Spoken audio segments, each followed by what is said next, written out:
for a public occasion such as this. Those of you who feel uncomfortable way back there, I don't know whether you're aware of it, but down in the communication studio and in the soft room and in the bar there are video relays, and you might even have a seat if you want it. And I should also say that the reason why this room is being used this way is because Jim felt that he would like to have the drawings in sequence and be able to walk all the way around as the evening progresses. And so there is going to be a sort of dynamic activity as the evening progresses. And so those of you who are in the gangway, which is being very carefully marked out with the red lines, beware of it when you're being trampled over.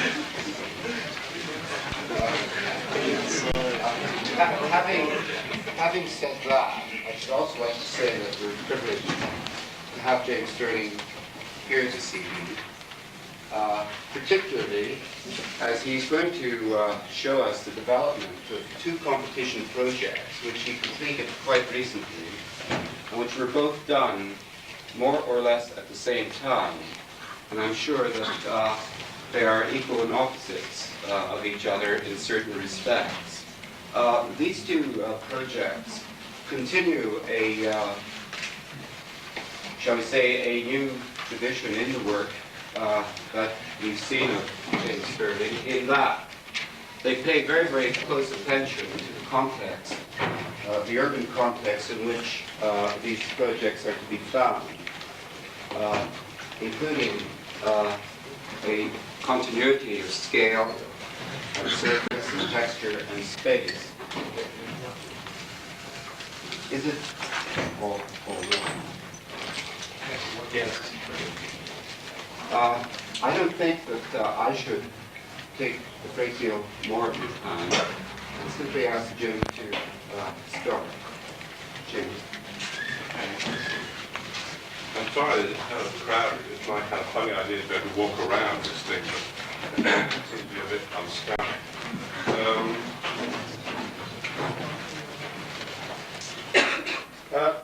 Last year we were asked to take part in two competitions in Germany.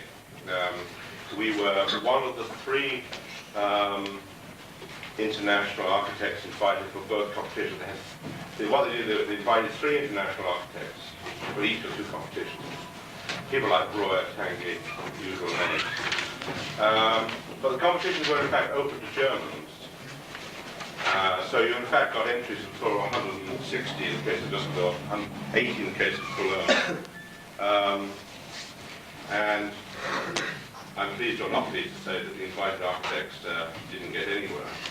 And both competitions were won by locals. Nevertheless, the invited architects got paid for doing that. And of course it was good for us because we were short of work at that time, and still are. And it gave us something to do and think about. Well, both competitions were for important urban sites in historic centres in Dusseldorf and Cologne. And we were concerned that the solution should be very derived from the historical important things of those sites. Now this concerns the context is, I do not think, contrary to what Alan said, new in our work. If you go back to the village scheme in the early 50s, or Preston housing in the mid-50s, you'll find the same concern for the context, and also in Churchill College, and also in more recently Derby, the Arts Centre. It's not new, but nevertheless we are better known for the kind of object-oriented buildings such as Cambridge and Leicester. Of course, being concerned or over-concerned about the context of the site must relate to how influential do you think the site should be. And it's true to say that never before have we had historic sites like Dusseldorf and Cologne to contend with, so that in this case the sort of the degree of influence is related to the value or the worth of the sites. Now, in proceeding in this way, we're doing nothing more than operating in the entire traditional way in which an architect designs places and buildings.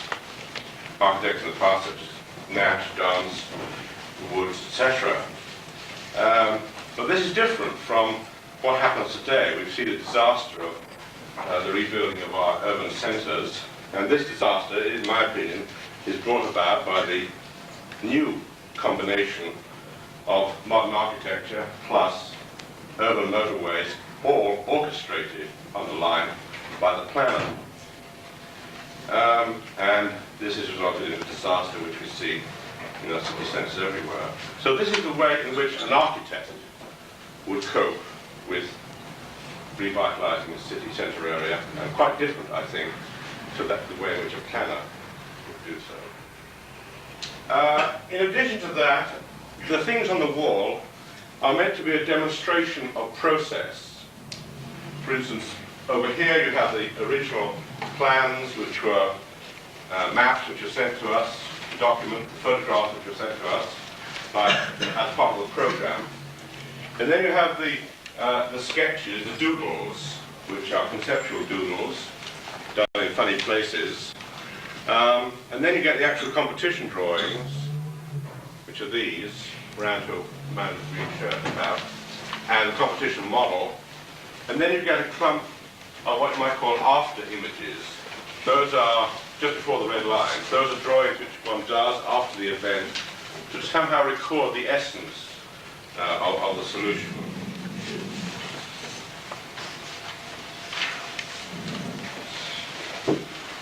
So as you're all architects and students of architecture, I thought it might be of some value to show how we operate in this sequence. In this way, right, the statement, 2 German projects. This should be said with a heavy German accent, but I'm afraid I'm not up to that. These schemes are for specific buildings that fit into restricted urban places, and it's necessary to show how they would affect adjoining areas. In both designs, we sought to reinforce particular characteristics of the site, bracket, important urban centres in Dusseldorf and Cologne, bracket, and the building solutions are very supportive of existing urban contexts. In the case of Dusseldorf, which is from here to the red line, and Cologne is around the back there, this was the original plan we were sent, and on the left of the drawing you see the Rhine, and then a big city park here. And this area, which is the old area in Dusseldorf, is towards the bottom of the sheet rather kind of Soho-orientated, rather tourist-orientated, whereas to the top of the sheet you have the art academies and university. So the building site, called the Gravelplatz here, kind of falls midway between these two changing characteristics in the old site of Dusseldorf.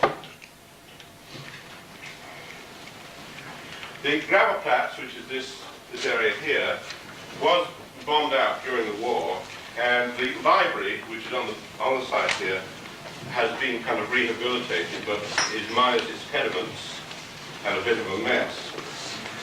But the real incentive for the new development of the Gravelplatz was the fact that a new Museum of Modern Art was required in the city. The Museum of Modern Art, in fact, for West Germany, not just Dusseldorf. And the city itself wanted to build an underground multi-level car park, either under the Gravelplatz or under the building site. In the program to us, to the competitors, there was great concern about what to do with the various facades of the block. This larger plan here shows the block with the Gravelplatz here. The outer line is the entire area which we had to make plans for, and the inner line is the actual building area on which we had to make the building. But in the program they stressed that great concern should be given to what to do with the facades of these existing buildings, and also what to do with the facade of the library.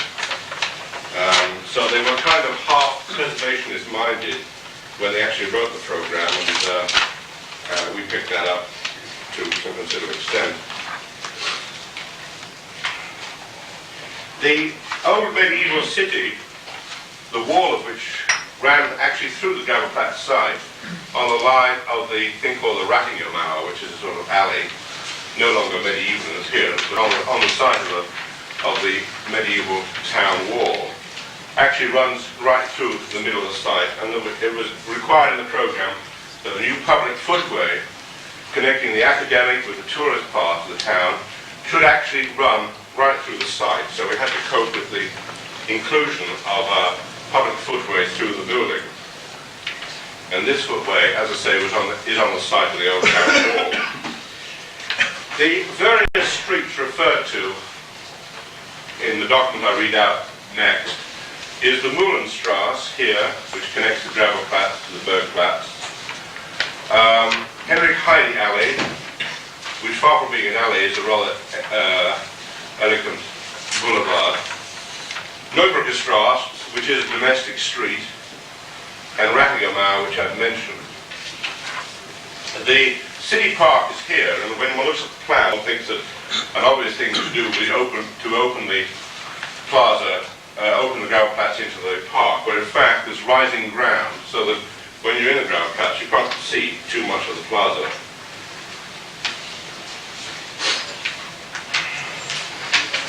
Right, now I want to go through the program, through the report, through our report, kind of referring you to all the problems and solutions. I start with a quote from the competition program.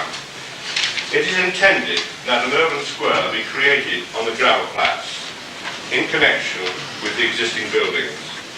The design of this square should on the one hand take into account the possibility of connection to the old town, and on the other hand integrate the important existing buildings of the surrounding environment. Unquote. And we responded in our report by saying, the new museum, modern art, is intended to be both a 20th century container of contemporary works of art and an integral element in historic Dusseldorf.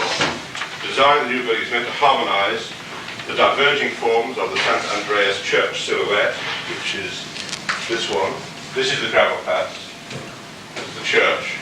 The monumental Landcourt building, which you can see here, from this view at this point. It's a kind of 1930s Nazi building. Didn't bomb-proof, obviously. The domestic scale houses along Neubrücke Strasse, which are these ones, and the civic buildings on Henrik Heine Alley, which are along here.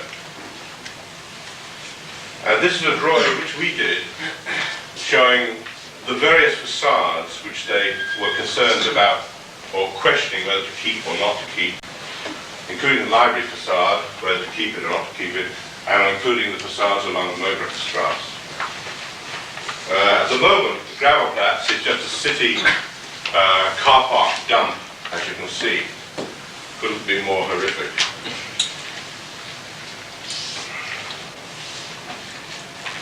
In addition to this perhaps impossible, we're talking about being able to integrate these things, in addition to this perhaps impossible task, it is hoped to achieve an architectural appearance that is as individual as the older buildings, and in contrast to the oversimplified appearance and overrun scale associated with modern architecture, i.e. the box and slab. There's a perfect example of the box, dead opposite on the Gravelplatz, just here. And this in fact is the Municipal Art Gallery, which used to be a small freestanding building here, standing in the Gravelplatz, which got bombed when the library got bombed. And they built a new Municipal Art Gallery, and it is a true modern horror. Now, to quote again from the competition program to us, the Gravelplatz design shall be one of the essential criteria for the plan. The existing buildings shall be taken as the basis for the northern boundary of the square. This is the northern boundary of the square, which is here. Regarding this, it is suggested that parts of the facade of the former town library, here, on the premises of which the new gallery is going to be erected, may be integrated into the new building or moved to some other location. In other words, again, there's ambiguity as to what to do with the facade. We got out of them in the question's time, that if the facade was removed, which surely a lot of people would do because it's of no great quality, then did the boundary line remain hard onto the Gravelplatz? Could there be some give and take? If we made the Gravelplatz larger into the building site, could we actually use part of the Gravelplatz for building on? To which they assented. Right, now up to now we've been talking about description of the site. This incidentally is an old drawing showing the ancient municipal art gallery before it got bummed out and rebuilt over here. And this is a drawing looking down Rattingham towards the site. Now I want to talk about solution. Only the southwest corner facades of the old library are retained, and where the appearance of the facade in Neubacher Street is important for that street, as you can see on this picture. Nevertheless, our attitude to the surrounding urban context is to infill and preserve. And on this drawing here, in grey, are shown all the facades which are kept. So the new building, in fact, is kind of embedded into the city block, which leaves one with the nuances and stresses of how to indicate it and how to suppress it. But this drawing shows how much of the old facades are indeed retained. The one which is largely removed is the library facade, which stretches across here. And a corner is left as a ruin, most particularly as the desire was to retain this facade in relation to that street. All facades in Neubacher Strasse are and Heine Alley are retained without compromising the functional working of the building. The Gravelplatz will continue to be surrounded on three sides, still talking about our solution, by existing roads. Consequently, we have raised the plaza, as you can see in the very, very first doodle. We have raised the plaza to protect its environment from motor traffic, brackets increasing its potential for outdoor exhibitions. This raised plaza allows for increased pedestrian scale relative to the land court building. The problem of coping with this scale, by raising the whole floor level of the plaza, we make that contrast less. And also creates a less costly car park because you don't have to excavate too deep. And the height of the raised plaza allows connection to the municipal art gallery across the road via a footbridge, which you can see on these doodles here. There was in the programme to us suggestions there should be a connection between these two galleries. Right, now to go back to a quotation from their programme to us. A second square should be formed in the internal area of the city block and face the north side of the gallery. That they mean somewhere in here. And be accessible via a public passage through the building from the Gravelplatz. From the Gravelplatz into this new space. This is intended to revive a historic connection for pedestrians from Rattingham down here to the Gravelplatz along the routing of the old town wall, which is at present interrupted by the building site area. End of quote. Our response was to say, to the north the Gravelplatz is extended with a pedestrian walk-through to Rattingham. You start to see it here and here.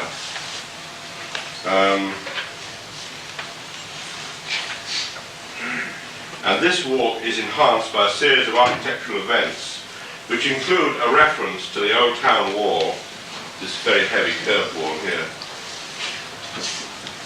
which you can see on that drawing back over there. And a circular garden with enclosed curved wall. The pavilion on the plaza is here, this one, and here. The pavilion on the plaza is sited on the axis of Mühlenstrasse, and it marks the entrance to the new art gallery. This is where you enter the building, through here. It indicates it is the way down to the underground car park, with lift and staircase down, straight down to the car park.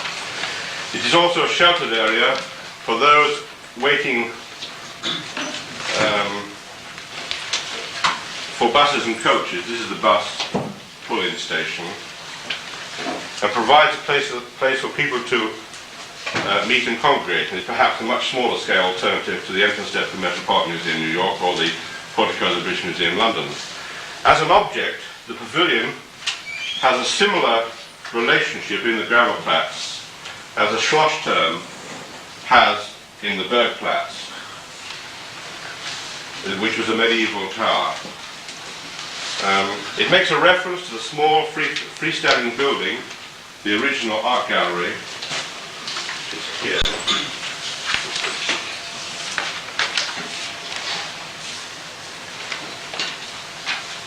It's a reference to the small freestanding building, the original art gallery, which in previous times was sited in the Gravelplatz, and has a relationship to the pavilion corners of the adjacent Landport building.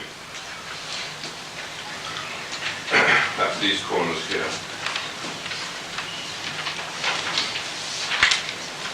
There's also an association with the neoclassical gatehouses, which mark the entrance to the park from Henrik Heine Alley, which are these. The pavilion would have a glass roof and using diffusing glass, and the covered area beneath would be flooded in shadowless light. This is the pavilion with the way down to the underground car park, the walk through from the Gravelplatz to the Rattingermauer through the circular garden, and the glass roof over the pavilion allowing light down into it. Construction of the whole project is intended to be in reinforced concrete floors, walls and walls. The external walls, including the walls to the circular garden, and the 4 internal service cores, which are these. You have to start the switch, are to be in reinforced concrete. The planning of all floors is related to the vertical cores, to these vertical cores, cited in each quarter of the plan. And in addition to carrying the main service and air conditioning, they also contain the escape stairs, service rooms, cleaners rooms, stores, lavatories, etc. As relief from the greyness of many modern buildings in Dusseldorf, the exterior of the new building would be veneered with buff ochre slabs of natural or reconstructed stone. Internal finishes would be neutral, paint on plaster, as there might be redecoration for exhibitions because hanging arrangements are likely to change. Right, the report now goes on to talk specifically about the actual competition entry drawing, talking particularly about the plans. I have to go back before the next. This is a quote from them in their program to us. They are saying to us in their program, the entrance hall is to be generously arranged since here the visitors are offered a variety of information. This area should be arranged as attractively, lively and openly as possible. It should be possible to set up stalls outside the security area. Seating facilities could be provided. The inner entrance area is to be separated from the outer entrance area by a box office, which is at the same time the delineation of the security area. The security area, brackets securing of rooms and objects, comprises the collection and exhibition rooms respectively, as well as some ancillary rooms. In other words, they wanted a situation whereby the public could come to an outer entrance hall, this sort of area, where there would be stalls, where there would be book selling, magazines, they'd be able to go to lectures and so on. But when they moved into the inner entrance hall, they had to pass a control point, checkpoint, which is this position here, which is on the axis of the walkway, which is on several other things as well. But there is a distinction between the outer entrance hall, which is this area, including the ways through the library, and the inner entrance hall, which is past the control desk, where you go into the exhibition space or up the ramp or lifts into the galleries above. So we then start to talk about our solution in the in the program, in our report. The protruding vestibule to the outer entrance hall has a slightly ramped floor rising half a metre from the plaza as you move into the building. There are 5 steps for those who prefer to use steps as against ramps. This vestibule is paralleled by the pedestrian walk-through to Rattingermauer, and is defined by a continuous wall on the site, question mark, of the Old Town Wall. We know the Old Town Wall was somewhere in here. Whether it's exactly the raised entrance area, that's this area back here, is approached by a ramp or stairs rising 1 metre, and beyond is the control desk, box office. And beyond that is the security zone, an inner entrance area where there's direct entry to the Kunsthalle and access by ramp and lift to the Bowery floor above, or lift. The Kunsthalle is the space where they have all the changing exhibitions, changes every 2 or 3 weeks. The galleries above are absolutely fixed, permanent collection. So naturally the changing exhibition space is nearer to the in and out movement of the building. The lean-to glazing of the entrance hall is also here, with no penetration of sunlight into the galleries, which they asked for, becomes an irregular 3-dimensional space which contrasts with the main galleries. That's most visibly seen here. Glazing is supported by inclined trusses which carry mechanical self-regulating air changers that ventilate a 1.5 metre zone between outside and inside glazed surfaces. Diffusing glass could be used to give shadowless and glare-free light within the entrance hall. The lecture theatre can accommodate over 400 persons and has escape stairs at either end. Due to its position within 3 walls of the old library, the theatre is about 80 square metres over stipulated size. This is our report talking about specific plans. Public access to the administration and library is via a curved gallery lined with showcases for information and or display, and this gallery overlooks the circular garden. The library is planned on 2 levels, with the public being confined to the entrance level. The serious study area is on the floor below, adjacent to the education department. Magazine racks and informal tables are situated near the public entrance. The control desk and catalogue tables provide a buffer zone to the book stacks and serious study room below. To allow for expansion, the library floor is larger than requested. The director's room, which projects from the west side of the building, has a large north-facing window overlooking the garden and for inspection of paintings. That was asked for in the program to us. There is a spiral staircase to this garden and a footpath to a private entrance from Neubrückenstrasse. There was all that funny bit in the program about maybe the director should have a sneak way into the building because he's the kind of important guy and he shouldn't get all the time mixed up with the hurly-burly. So that's how we cope with that. The wall separating the information room from the inner entrance area is designed as a large display cabinet that could be useful in advising the public en route to the main galleries, we're waiting at the lift, of the temporary exhibition taking place in the Kunsthalle. Entry to the Kunsthalle is signalled by a portico, Tuscan, and is through a 2-metre wide tunnel that separates the surface, 2-metre wide tunnel, the surface of which could be redecorated to introduce each changing exhibition. The refreshment room is located within the security zone, as was asked for, adjacent to the Kunsthalle, and has views over the plaza and the park.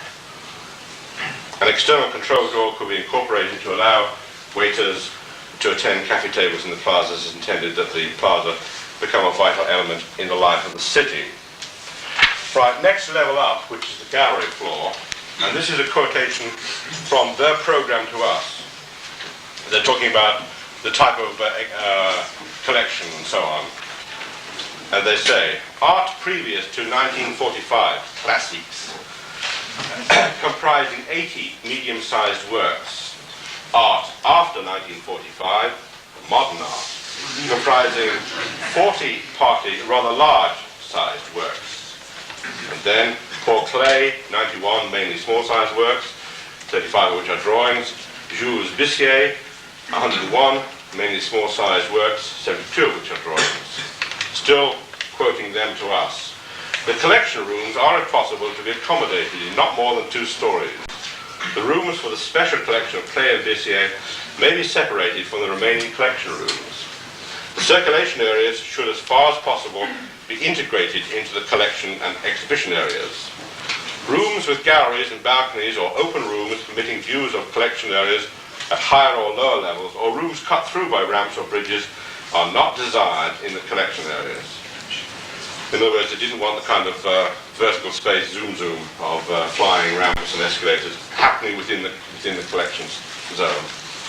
All collection and exhibition rooms, with the exception of those for which special lighting protection measures are required, Clay and Bissier, shall be adequately lighted by daylight. Roof light is required for the large rooms. In other words, the Clay and Bissier here were to be lit artificially.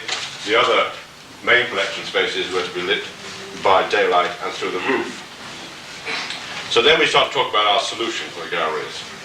Public circulation will be clockwise around the circular garden. You come up the ramp here or the lift, you enter here. This is one of those diminishing camera type of spaces which are greyed from light to dark, so your eye adjusts from the greater intensity of light out here to the lower intensity of light within the gallery. You come through this diminishing zone, coinciding with the cut in the circular garden, which delineates the pre-collection from the post-collection, which relates to the public footway underneath, which relates to the position of the control desk underneath.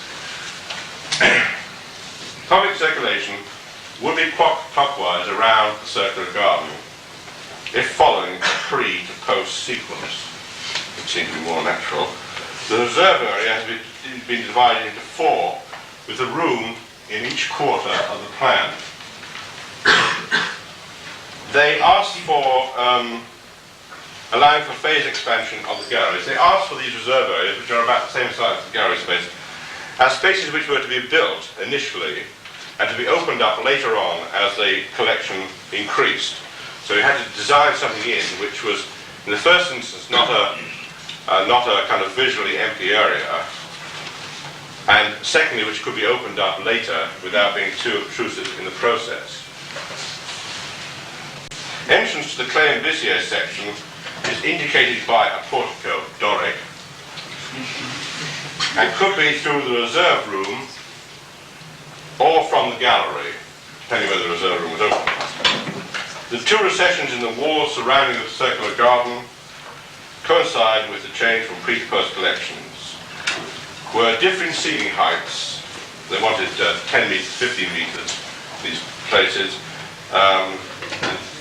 That happens apart on that axis as well. It is not intended that the painting should be hung on the curved wall, as the gallery walls provide the required linear surface. The windows overlooking the circular garden provide relief and orientation for the public, e.g. the Uffizi. They are positioned low down near the floor to minimize light penetration and could be completely blacked out if necessary. Seat stools would be positioned with a view through these windows. The design of the Clay and Bissier galleries provide a quite different viewing experience to that of the main gallery. This is essentially an interior decoration job. Kind of black velvet, artificially lit. It's a maze. There's little drawings of a maze over there somewhere. The Corbusier galleries provide a quite different viewing experience to that of the main gallery. The circular form with artificial lighting should make for a different incident in the pre-post sequence. The two collections, Corbusier, are on separate floors, half levels up and down, and provide an intimacy of display in contrast with the more open galleries of the main collection. A bay window Gothic allows the public to step off route and view the coming and going activity in the entrance hall. This is a axiometric drawing, shows the Corbusier on two levels with a lift staircase connecting them off the gallery sequence, either off the observed spaces or off the gallery.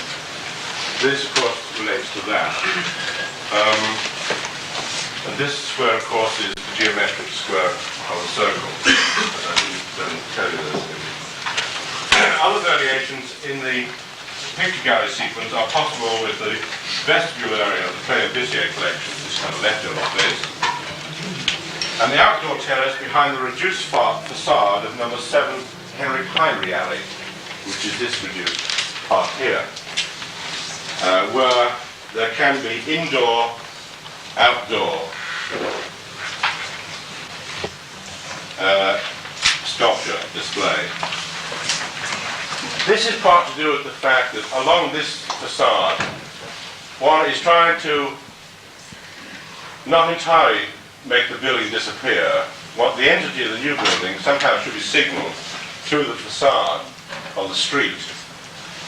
And this is done by cutting the old facade down to create this sculpture terrace up here, but also it starts to pavilionize the street sequence, so that as you move closer towards the pavilion, this rather monumental classical building becomes slightly more isolated and starts to break up the wall of the street to introduce you to the pavilion entrance of the new building.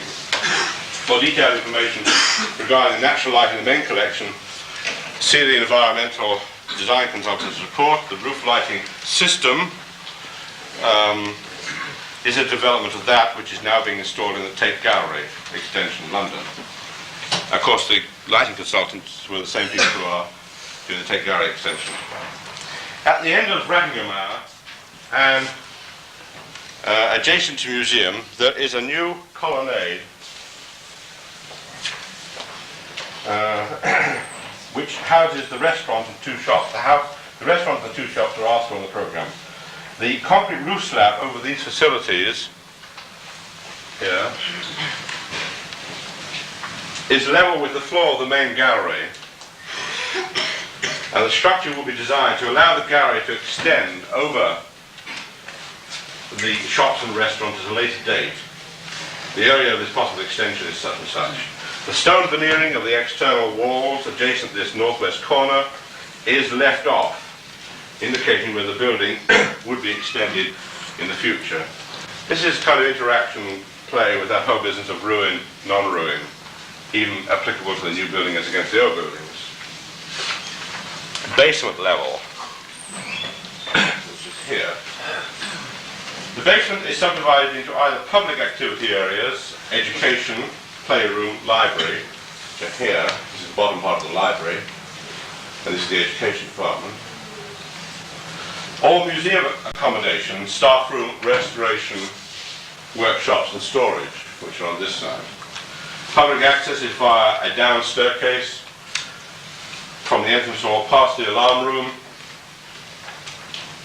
The public zone overlooks the children's garden and the library director's garden, and has a curved gallery overlooking the circular garden. The gallery allows for display of student work, other exhibitions and other exhibitions, and provides access to the picture depot to here for scholars. The children's playroom and terrace is via a right turn at the bottom of the staircase, that's here. Thus, their activity, children, and the public circulations could be to a degree separated, talking about noise, etc. The underground garage is planned on 3 levels without dead-end parking or split levels, and can accommodate 406 cars. They asked for 400. The caretaker's flat is installed in number 14 Neubrecher Strasse, one of the existing houses included in the building site, which allows him to oversee, like concierge, the entrance exit of the children and library director's garden. The circular garden through which the new public passes is surfaced with stone steps, and the general impression is a hard surface without grass. However, many holes will be left for planting, and eventually almost the entire surface would have covering of shrubs, ivy, etc. And then that is the end of our report on Dusseldorf, and you have these after drawings which here show the relationship of the circular garden to the pavilion, looking upwards, the Doric portico to the Kunsthalle, the wall entrance to the entrance hall of the new building, and defining the public walkway through, which is coinciding with the medieval wall of the old town. That's this one. And likewise on this drawing here, this is the wall in relation to the garden, in relation to the building. This is a view down of the outer entrance area here, and the inner entrance area, separated by the control point, with the way down to the underground car park. And this is a view up of the roof lighting, which is daylighting in the gallery areas, coinciding with the change in height and coinciding between the pre and post collections. And this is a view, a drawing showing the interrelationship of the pavilion to the garden.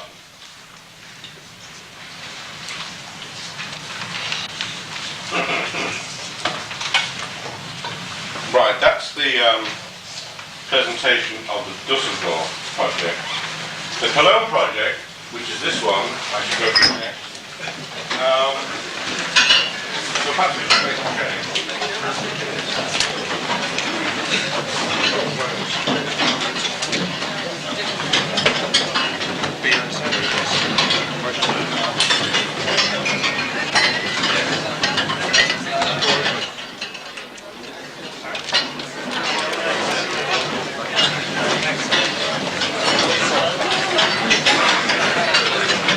So, why didn't you throw that bit in there? That's just to get back onto the next bit, isn't it? I mean, you set that one up, going through, which is to do with the square fitted in. Yeah. But that's just to throw in to get back onto there. Yeah. It's interesting. I thought there was some definite reason for it. Let's see it. Well, one time this was. Crossed it. No, that was always like that. Picking up this left-hander was further back. That was really like an arm of a foot. Oh, was it? Oh, yes. Square, you mean? So I had that sort of overtone, which you like one time. But actually it went back to do with the banging of the basement. Yeah, and the staircase was goes in real soft. The basement was real soft. Right. Nice different spaces down here. This is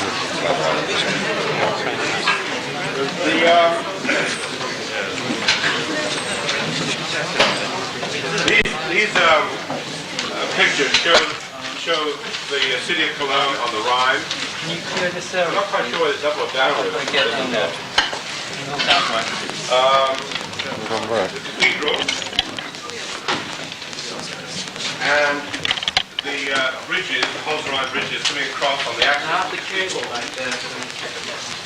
The railway station, 90% of the railway station, and the railway tracks which sweep around across the bridge. The sites in question were those to the north of the railway tracks and those to the south of the railway tracks.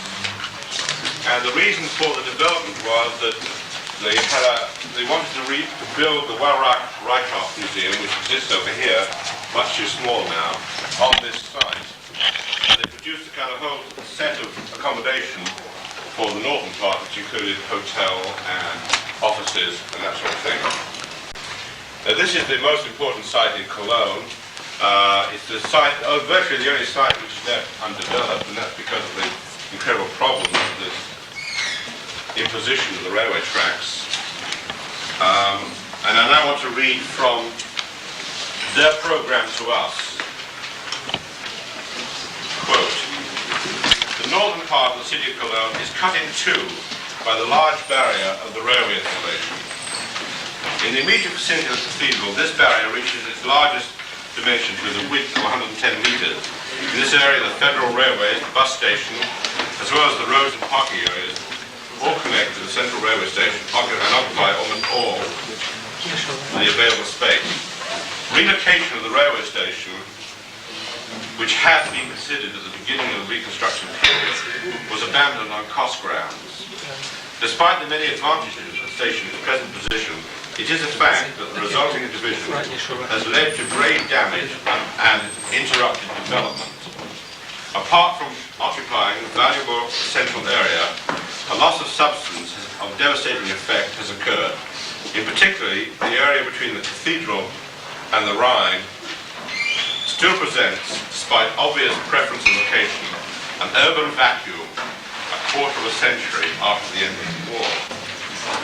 The aim of this urban project is to fill in this vacuum with functions which use the prestigious location to bridge the barrier of the railway installation and to integrate the northern town centre with the city. In the course of compilation of the project, this is still very important to us, it is found that at the deck level covering the railway installation, which was at first considered a possibility, would be prohibitively elaborate as far as technical and financial problems were concerned. The town would have to forgo the realization of this seemingly ideal solution, at least for the immediate future. It seems viable, though, to achieve a bridging of the tracks at their narrowest point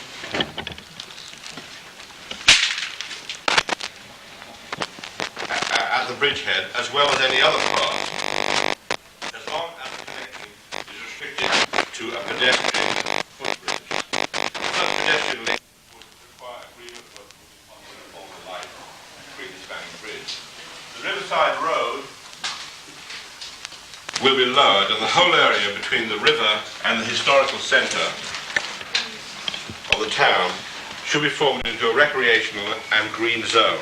The whole project should be integrated into this zone. It follows thus that the garden area bordering the Rhine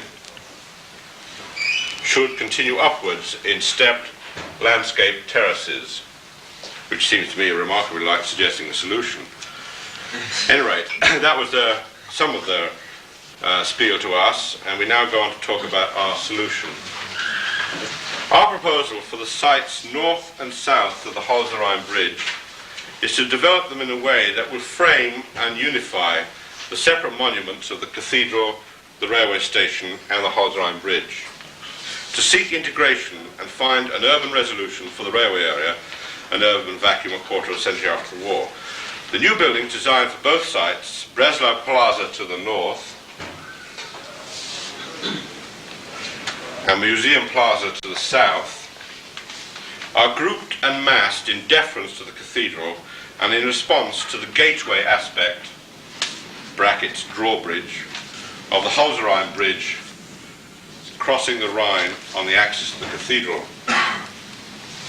The form of the new buildings and plazas will, we hope, diminish the separating effect of the railway station and the no man's land created by the concentration of railway tracks. The post-war, this is us talking still, the post-war construction of pedestrian plazas throughout the city is at one level attractive. They're all around here. Though in some places it has created a serious loss of geographical and historical identity between the new buildings and the memory of the old town site as it was. Even the cathedral, in its three plaza setting, appears somewhat dissociated. Somewhat dissociated due to this repetition of paved plazas and lack of contact with rail ground.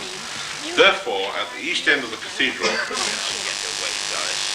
keep at it. You get money or two. I never hear the end of it. We suggest that removal of the terraced footpath structures, you see here, which were the subject of a huge competition, etc., should be considered. That removal of these terraces should be considered in order to try and re-establish the appearance of the cathedral rising freely from its natural hillside. This re-emerged old-style appearance of the cathedral would dominate the east view from Museum Plaza, and the buildings designed for Wellrock-Reithoff Museum and those for Breslau Plaza are orientated towards the cathedral. The program suggests that the museum site and the Breslau site should be developed in several layers, and, accepting the fashion for raised plazas as being a visual characteristic of post-war Cologne, and that cognizance should be taken of this fact, the new buildings are grouped around plazas which are at the same level as those around the cathedral, thus allowing walking promenade from the Domplatz and the railway station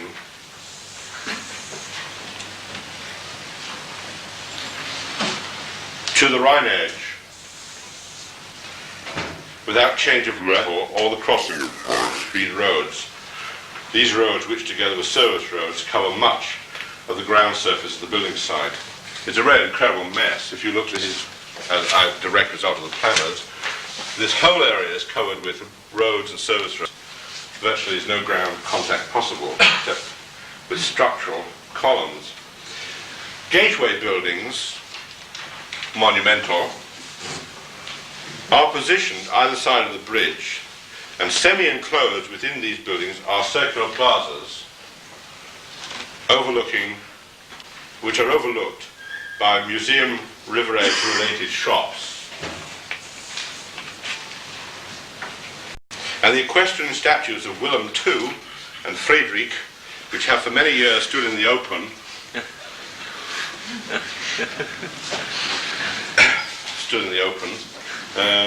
at the approaches to the Hosran Bridge, are repositioned in these plazas. The gateway buildings are like civic balconies or city doors overlooking the Rhine, and from them ramps incline down to the river promenade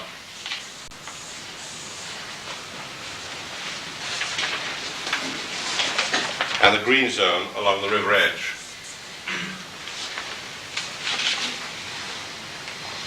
On the museum side, the top 4-floor volume of the gateway building, this one,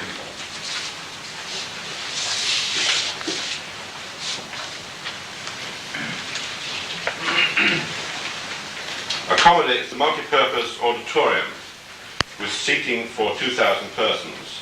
Enclosed escalators directly connect this auditorium with the entrance hall in the Wellrock-Reithoff Museum.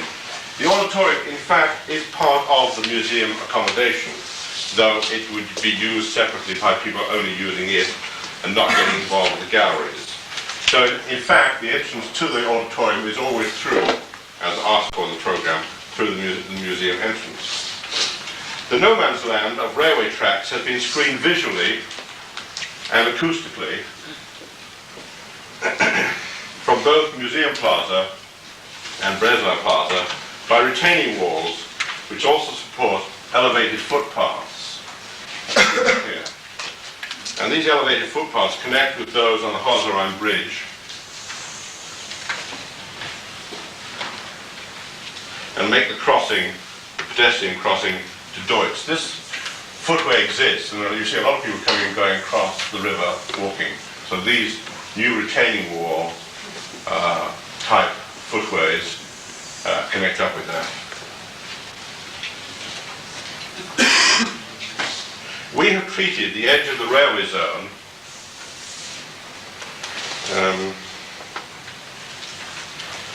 rather like a tree-lined canal bank or river edge, and the river rail brackets railway is crossed at two places by footbridges, one outside, making outside connections, one making inside connections.